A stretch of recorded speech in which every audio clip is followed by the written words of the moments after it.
SGPT क्या है, इसका हम टेस्ट कब करते हैं और क्यों करना चाहिए, इसकी जरूरत क्या है। एसजीपीटी एक टेस्ट है जो लीवर में बने एक एंजाइम को मापने के लिए किया जाता है, जिसे एलानिन ट्रांसमिनेज बोलते हैं।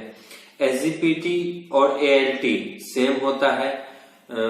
लीवर के अंदर पेटोसाइट होता है, उसके अंदर का ये एंजाइम होता है जो मेटाबॉलिक रिएक्शन में काम आता है। लीवर के एंजाइम को मेजर के लिए एसजीपीटी टेस्ट करते हैं और देखते हैं बीमारी कितनी ज्यादा है, उसके लिए ये टेस्ट करते हैं। एसजीपीटी एंजाइम जनरली हार्ट और लीवर की सेल्स में होता है। जब हार्ट और लीवर डैमेज हो जाता है तो एसजीपीटी ब्लड सर्कुलेशन में इमिटेड होता है, मतलब बाहर निकलता है। इसलिए लीवर की बीमारी के साथ ब्लड में एसजीपीटी की मात्रा बढ़ जाती है। एसजीपीटी हाईएस्ट कंसंट्रेशन लीवर में पाई जाती है। ब्लड में एसजीपीटी का हाई लेवल लीवर से रिलेटेड प्रॉब्लम या डैमेज का संकेत हो सकता है। एसजीपीटी टेस्ट हम मेनली लीवर, हार्ट और हेपेटाइटिस से रिलेटेड प्रॉब्लम में करते हैं। हम एसजीपीटी टेस्ट हम मेनली लीवर, हार्ट और हेपेटाइटिस से रिलेटेड प्रॉब्लम में करते हैं। हम एसजीपीटी टेस्ट से पता लगा सकते हैं कि लीवर वीक है या लीवर से रिलेटेड कोई प्रॉब्लम है या नहीं, या अपना काम ठीक से कर पा रहा है या नहीं। साथ ही अगर एसजीपीटी का लेवल बढ़ रहा है तो वह किस कारण से और किस स्पीड से बढ़ रहा है। यह हेप्टिक इंसफिशियंसी, जॉन्डिस, शराब पीने से लीवर प्रॉब्लम या फिर बॉडी में हुए केमिकल चेंज की पहचान में हेल्प करता है। एसजीपीटी टेस्ट रिपोर्ट में ब्लड में एंजाइम जनरली 7 से 55 यूनिट पर लीटर के बीच होती है। अलग अलग रेफरेंस में अलग अलग वैल्यू होता है, जैसे 0 से 40 यूनिट पर लीटर सेरम है या 5 से 56 यूनिट पर लीटर सेरम की रिपोर्ट भी हो सकता है, या 6 से 55।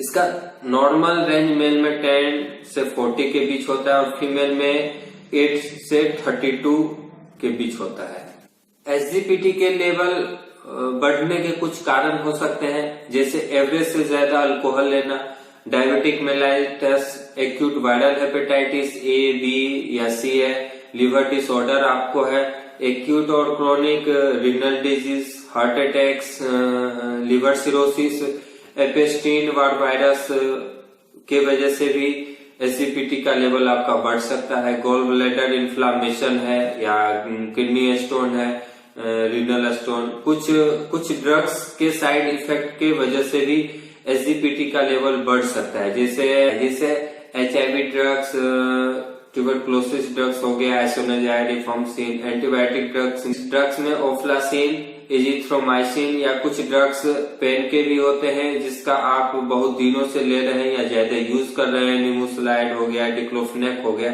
इसका साइड इफेक्ट है कि आपका एसजीपीटी बढ़ सकता है। लीवर के ब्लड सप्लाई नहीं होने पर एसजीपीटी इंक्रीज हो सकता है। अल्कोहलिक लीवर या लीवर फंक्शन या लीवर सिस्ट, लिवर कैंसर या लिवर टॉक्सिन होने पे आपका एसजीपीटी लेवल बढ़ सकता है। यानी कि जितनी आपकी लिवर की प्रॉब्लम होगी उसमें एसजीपीटी बढ़ा होता है। एसजीपीटी लेवल बढ़ने पर आपको कुछ परेशानियां या बीमारी हो सकती है, जैसे जॉन्डिस। एसजीपीटी लेवल का बढ़ने पर कुछ सिम्टम आएगा, जैसे नोजिया हो गई, वोमिटिंग, पैरों में सूजन आपका हो जाएगा, थकना या सांस लेने में आपको ब्रीथिंग डिफिकल्टी हो जाएगी। कभी कभी आपको एक्सेसिव ब्लीडिंग या आपको एबनॉर्मल पेन रहेगा, पेट में दर्द। एसजीपीटी बढ़ा है तो आपके लिवर से जुड़ी प्रॉब्लम हो सकती है, जैसे हेपेटाइटिस, जो लिवर में सूजन होगा, सिरोसाइसिस, लिवर टिश्यू डेड होना, हेमोक्रोमेटाइसिस। यह एक प्रॉब्लम है जिसके कारण बॉडी में आयरन का निर्माण होता है, ज्यादा होने लगता है। आपके पेनक्रियाज में सूजन होगा।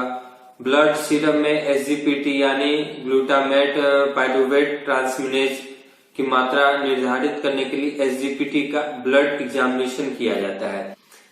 एसजीपीटी के लेवल को कम करने के लिए डाइट मॉडिफिकेशन जरूरी है। रेगुलर डाइट में विटामिन डी से रिलेटेड फ्रूट लें, कम से कम 30 मिनट धूप में रहें। फैटी लीवर में चावल बिल्कुल नहीं खाएं, डेयरी प्रोडक्ट, दूध, दही नहीं खाएं। कम नमक लें, चीनी कम लें। कार्बोहाइड्रेट, फैट बिल्कुल बंद कर दें। जंक फूड या अल्कोहल, स्मोकिंग सब बंद कर दें। हाई एंटीऑक्सीडेंट फल और सब्जी डाइट में शामिल करें। लीवर को हेल्दी रखने के लिए आप चुकंदर, अनार, पपीता, कीवी, पालक, गाजर लीजिए। साबुत अनाज लें। मशरूम के साथ नारियल पानी, आंवला और अखरोट ले सकते हैं। किडनी बॉडी से टॉक्सिन निकालती है और लीवर डाइजेस्ट में हेल्प करता है। जब कम पानी पीते हैं तो लीवर पे प्रेशर ज्यादा पड़ता है और फैट जमने लगता है। गुनगुना पानी और ज्यादा मात्रा में पानी पीजिए। रेगुलर एक्सरसाइज करें। कम से कम आप रेगुलर 2 से 4 किलोमीटर पैदल चले, morning walk, evening walk. Drugs के तौर पे लीव-52, विटामिन ई या हेपामर्ज ले सकते हैं, लेकिन जो भी इसका ट्रीटमेंट उपचार लें वो डॉक्टर के अकॉर्डिंग लें, डॉक्टर के निर्देशन में ही लें।